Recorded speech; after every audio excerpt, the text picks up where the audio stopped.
एक पिता अपनी बेटी की आगे की पढ़ाई के लिए उससे मना कर रहा था, लेकिन तभी एक दिन उसकी पत्नी की तबीयत खराब होती है और उसके बाद वह उसे हॉस्पिटल ले जाता है।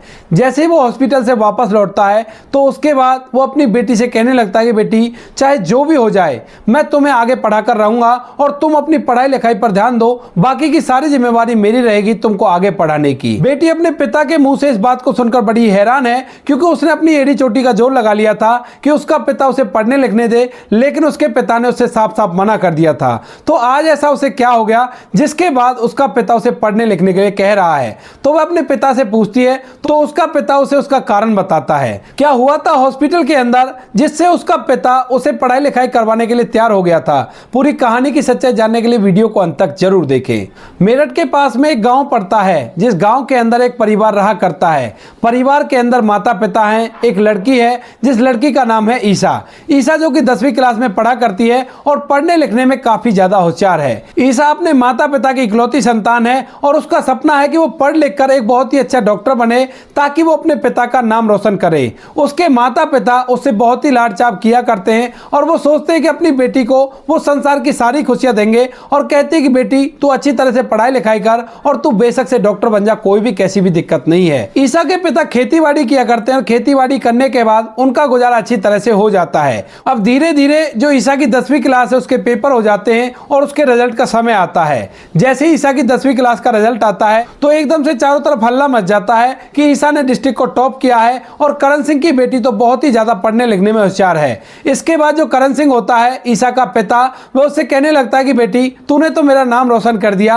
अब तू ऐसा कर आगे की पढ़ाई के लिए तैयार हो जा और अपने मन लगाकर आगे की पढ़ाई कर। सब कुछ अच्छी तरह से चल रहा था। इसके बाद जो ईसा के पिता होते हैं वो ईसा का एडमिशन एक इंटर कॉलेज में करवा देते हैं और वह 11वीं क्लास में एडमिशन ले लेती है। वहां पर रहकर ईसा मन लगाकर पढ़ाई करने लगती है और धीरे धीरे समय बीतता है। समय के साथ साथ कुछ बातें ईसा के पिता के कानों तक आती हैं। दरअसल जिस गांव के अंदर वो लोग रहा करते थे वो गांव काफी ज्यादा पिछड़ा था और वहां के लोग पढ़ाई लिखाई को बेटियों के लिए नहीं समझा करते थे। वो करण सिंह के बारे में तरह तरह की बातें बनाने लगते हैं और कहते हैं कि यार ये तो अपनी जिंदगी को बर्बाद करेगा, किसी दिन इसकी बेटी से कहीं का नहीं छोड़ेगी, क्योंकि गांव के अंदर धारणा थी कि लड़कियों को ज्यादा पढ़ाई लिखाई नहीं करनी चाहिए, केवल 10वीं तक पढ़ ले या 7वीं 8वीं तक पढ़ ले और उसके बाद उन्हें अपने घर के अंदर रहना चाहिए। इसी बात को लेकर गांव वाले बातें बनाते हैं, लेकिन फिलहाल करण सिंह के ऊपर इन बातों का कोई भी प्रभाव नहीं पड़ता है और वह अपनी बेटी को पढ़ाता लिखाता रहता है। धीरे धीरे समय बीतता है और समय के साथ साथ ईसा 12वीं क्लास में आ जाती है और जवान भी हो गई थी।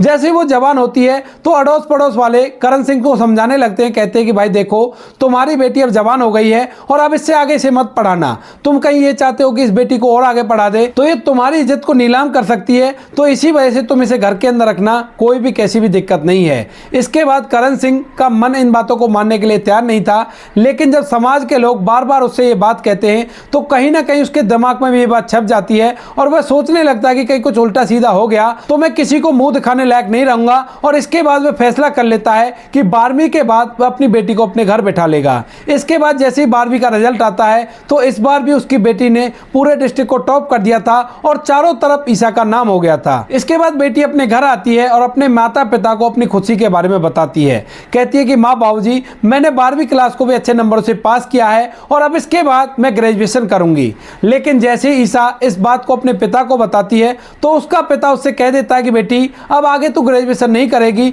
यहाँ तक की पढ़ाई काफी है और इसके बाद घर का काम धंधा सीख ले, मैं तुम्हारी शादी करवाने वाला हूँ।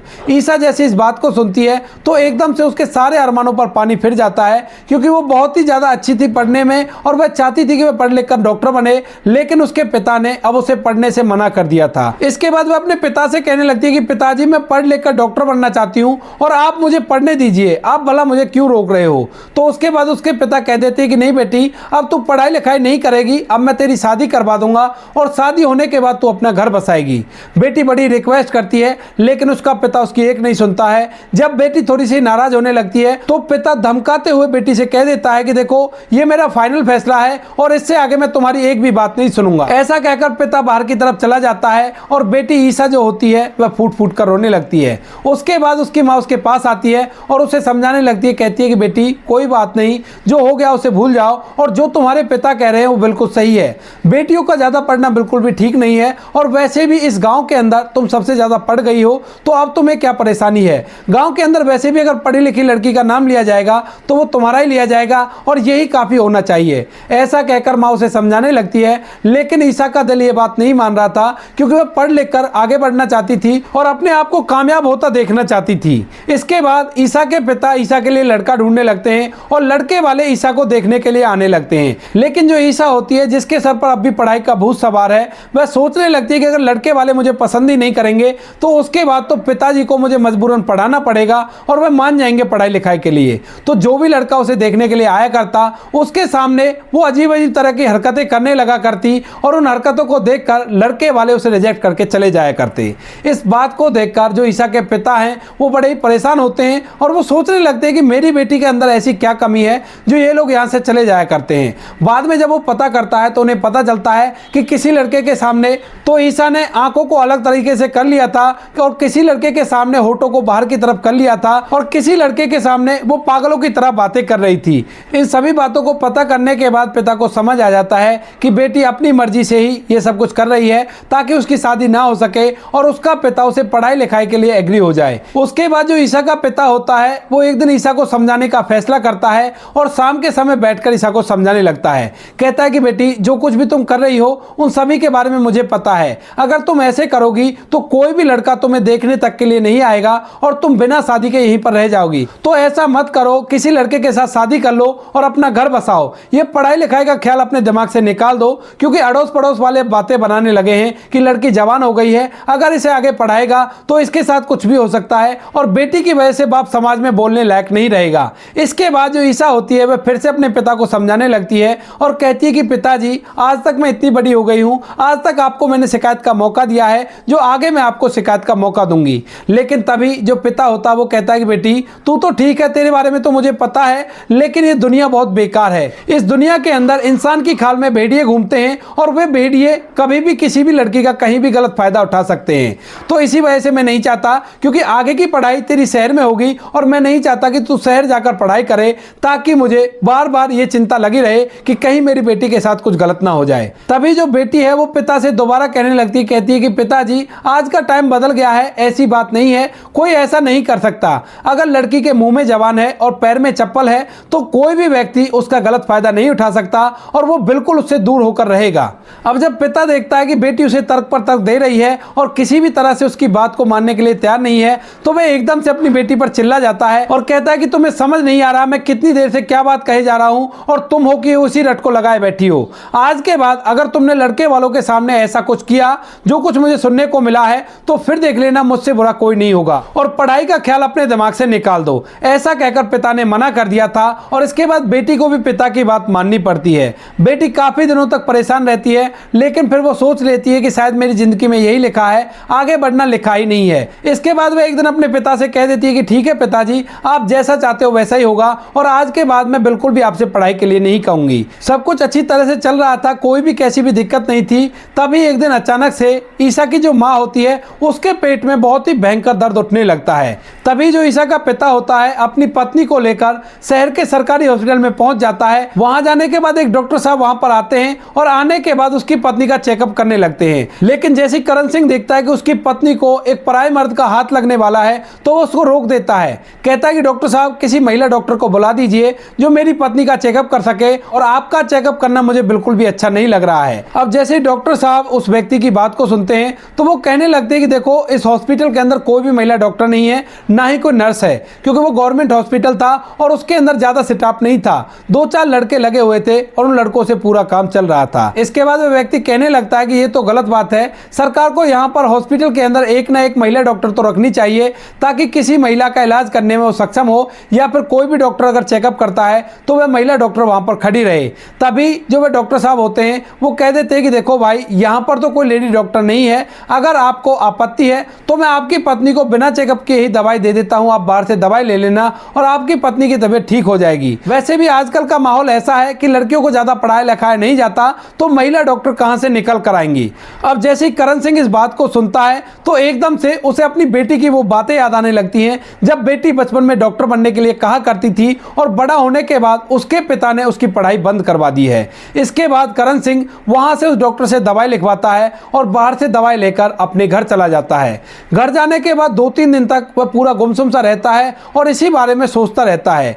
लेकिन फिर एक दिन अचानक से शाम के समय अपने परिवार के साथ जब वह बैठा हुआ था तो अपनी बेटी से कहने लगता है कि बेटी, तू पढ़ने लिखने के लिए बोल रही थी ना, तो आज से तुम्हें पूरी छूट है, तुम जितना चाहो उतनी पढ़ सकती हो। ये समाज चाहे जो भी कह दे, मैं इसकी बिल्कुल भी परवाह नहीं करूंगा। तुम्हारी पढ़ाई में जितना भी खर्चा आएगा वो सारा रुपए पैसा मैं लगाऊंगा और तुम एक सफल डॉक्टर बनकर दिखाना। इस बात को सुनने के बाद बेटी बड़ी हैरान हो जाती है और वह सोचने लगती है कि ऐसा क्या हुआ पिताजी को जो ये ऐसी बात कह रहे हैं। तो जो बेटी ईसा होती है वह उसके पास आती है और कहने लगती है कि पिताजी, आज आपको ऐसा क्या हो गया जो आप ऐसी बातें कर रहे हो। तो उसके बाद पिता अपनी बेटी को बता देता है, जब मैं तुम्हारी मम्मी को लेकर हॉस्पिटल गया था तो वहां पूरे हॉस्पिटल में एक भी लेडी डॉक्टर नहीं थी, और जब मैंने डॉक्टर से पूछा तो उसने मुझे ताना सा मारते हुए कहा कि आज के जमाने में लोग अपनी बच्चियों को पढ़ाते ही नहीं है तो लेडी डॉक्टर कहां से पैदा हो जाएंगी। और जब उस डॉक्टर ने यह बात कही तो मुझे लग रहा था कि वह डॉक्टर सीधा सीधा इस बात को मुझसे कह रहा है क्योंकि मैंने तेरा डॉक्टर बनने का सपना तोड़ दिया था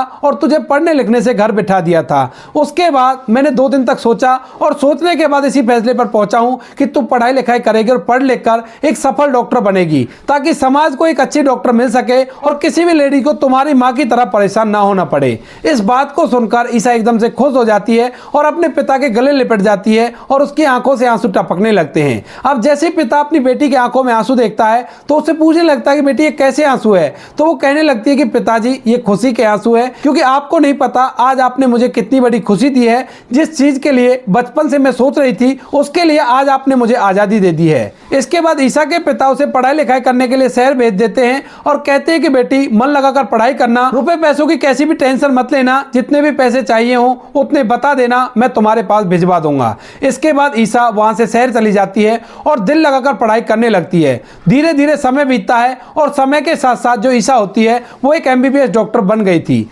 डॉक्टर बनने के बाद वापस से अपने गांव में आती है तो उसका पिता कहने लगता है कि बेटी, अब आगे क्या करने का इरादा है। तो वो कहती है कि पिताजी, अब कुछ नहीं, मैं डॉक्टर बन चुकी हूं, मेरा सपना पूरा हो गया है, तो अब इसी गांव के अंदर एक हॉस्पिटल खोलेंगे जिस हॉस्पिटल के अंदर मैं लोगों का इलाज करूंगी। इसके बाद उसके पिता इसकी इस बात से सहमत होते हैं और अपनी पुश्तैनी जमीन में से कुछ जमीन बेचकर उसके लिए एक छोटा सा हॉस्पिटल खुलवा देते हैं। उस हॉस्पिटल के अंदर उसकी बेटी अच्छी तरह से मरीजों का ट्रीटमेंट करने लगती है और गांव के कुछ वो लोग जो लोग उसके पिता को तरह तरह की बातें बताया करते थे कि बेटी जवान हो गई है, इसकी शादी कर दे, इसको पढ़ाई लिखाई मत करवा, वो लोग भी उसके पास ट्रीटमेंट करवाने के लिए आया करते हैं। और जैसे ही उसका पिता उन्हें उस हॉस्पिटल में देखता है तो एकदम से अपना सीना फक्र से चौड़ा कर लेता है और सोचने लगता है कि इनको अपने आप ही इस बात से शर्म आ गई होगी कि जिस बच्ची को पढ़ने से रोक रहे थे वो बच्ची आज पढ़ लिख कर एक बहुत बड़ी डॉक्टर बन गई है और उससे ही वो इलाज करवा रहे हैं। वो लोग इस बात को देखकर मन ही मन इस बात को महसूस कर जाते हैं और अपना सर नीचे की तरफ कर लेते हैं।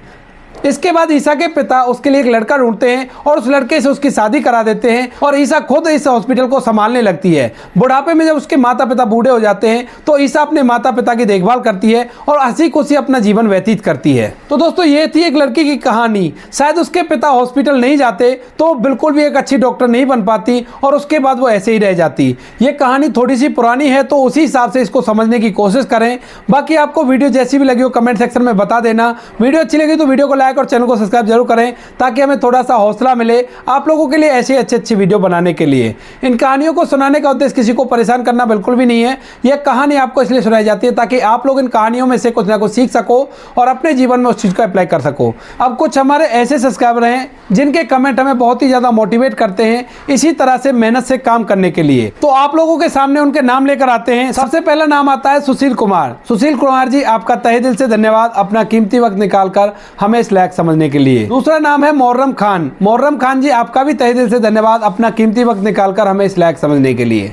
तीसरा है जावेद खान। जावेद खान, आपका भी तहे दिल से धन्यवाद अपना कीमती वक्त निकालकर हमें इस लायक समझने के लिए। और चौथा है चांदनी जी। चांदनी जी ने भी बहुत अच्छा कमेंट किया है। उन्होंने कहा है कि बेस्ट वीडियो और आपके वीडियो बड़े अच्छे लगते हैं। धन्यवाद चांदनी जी, आपका तहे दिल से धन्यवाद अपना कीमती वक्त निकालकर हमें इस लायक समझने के लिए। पांचवा कमेंट है रमेश कुमार जी का, जो कि ग्वालियर के रहने वाले हैं और वे कमेंट में लिखते हैं कि आपके वीडियो दिल को छू लेने वाले होते हैं। तो रमेश चंद जी, आपका तहे दिल से धन्यवाद अपना कीमती वक्त निकालकर हमें इस लायक समझने के लिए। बाकी जिन लोगों के मैं नाम नहीं ले पाया हूं, उन लोगों का भी तहे दिल से धन्यवाद हमें मोटिवेट करने के लिए और हमें अच्छी अच्छी सलाह देने के लिए। मिलते हैं किसी नेक्स्ट वीडियो नए टॉपिक के साथ, तब तक के लिए जय हिंद, जय भारत, जय हिंदुस्तान।